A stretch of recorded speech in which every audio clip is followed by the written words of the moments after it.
federaalka ah inaan deegaankii dib ugu soo laabano oo aan nimaadno oo xaaladii iyo duruufta anagoo abaare jiraan hadda roobkii soo daahay inaan xaaladaas wixii aan ka ogaan karno inaan ku soo laabano kaliya maaha in wax laga qabto laakiin cala aqal in la ogaado loo yimaada macna ayaa sameynaysa midda labaadna waxay ahayd dawlad goboleedka galmudug laftirkiisa iyo maamulka iyo madaxda iyo mas'uuliyiinta deegaanka inaan is aragno in xaaladda uu gobolku maraayo iyo mustajaadka ama waxyaabaha cusub ee jira in si fiican looga wada sheekaysto arrin saddexaad ayaa jirta ayadana aan u socday oo ah in halkaan aan mashruuc maaragtay la dhagax dhigo haddii la yiraahdo galabta arjeen in la dhagax dhigo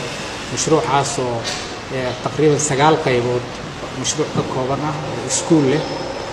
maxaa la yiraahdaa loogu talagalay xanaano agoonta loogu talagalay si guud laakiin qaybtii iskuulku leeyahay qayb leh maxaa la yiraahdaa caafimaadka wuxuu leeyahay hool shirar wuxuu leeyahay qayb business ama ganacsi yar oo loogu talagalay iskuul qaybtiisa service iskuulkiisa kamid ah wuxuu leeyahay ceel qaybo adiga 9 qayb ayuu ka kooban yahay complex weyn waaye insha Allah isla bishaan dhexdeedana dhismihiisa ayaa la bilaabayaa hadii la yiraahdo waa laga yaabaa inuu xoogaa qaato ilaa maaragtay bilo inuu qaato ilaa 4 bilood inuu gaaro dhici karto dhismihiisa laakiin insha Allah bishaanba already cidii dhisi lahayd iyo qorshihiisii iyo waa la dhameeyay waxaan rajaynaynaa marka insha Allah in galabta la dhagax dhigo isla haddana uu mashruucaas ka bilowdo magaalada Dhuusamareeb marka taana waanu mid runtii hawshaas gobolka aan u soo laabtay xagga siyaasadda iyo xaaladda uu dalku maraayo si fiican runtii aan si guud uga daragsanahay waa ogtihiin adinka dawladda federaalka ah anaga aan kamid ahay iyo si guud dalku meherku maraayo waxba idinkuma saagana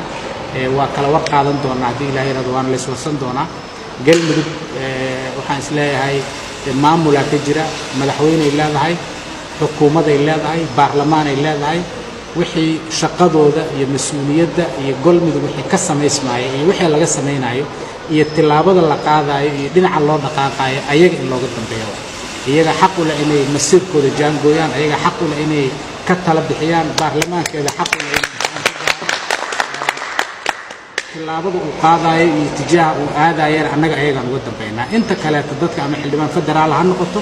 ama dadka gobolka u dhashay ha noqoto laakiin cidii mas'uuliyadda lagu aaminay ee loo dhiibay inay uga dambeeyaan waajib dawladda federaalka ha ahaato dadka laga soo doortay gobolka xildhibaanada ha noqoto dadka Soomaaliyeed ama deegaanka degan ama meel kale jooga ha noqoto dhamaantood waxa waaye inay kula shaqeeyaan mas'uuliyaddaas cidii loo igmado shaqada qarankaana si guud sida ku socon karto qof walba meel uu mas'uul ka yahay qof walbaana shaqo gaar ah isagu xilsaanan yahay baa jira shaqada uu xilsaanan yahay in lagu qadariyo looga dambeeyo marka kulay waxaan filayaa taacid oo dood iyo daliil ka qabi karta inay jirin sharciga iyo dastuurka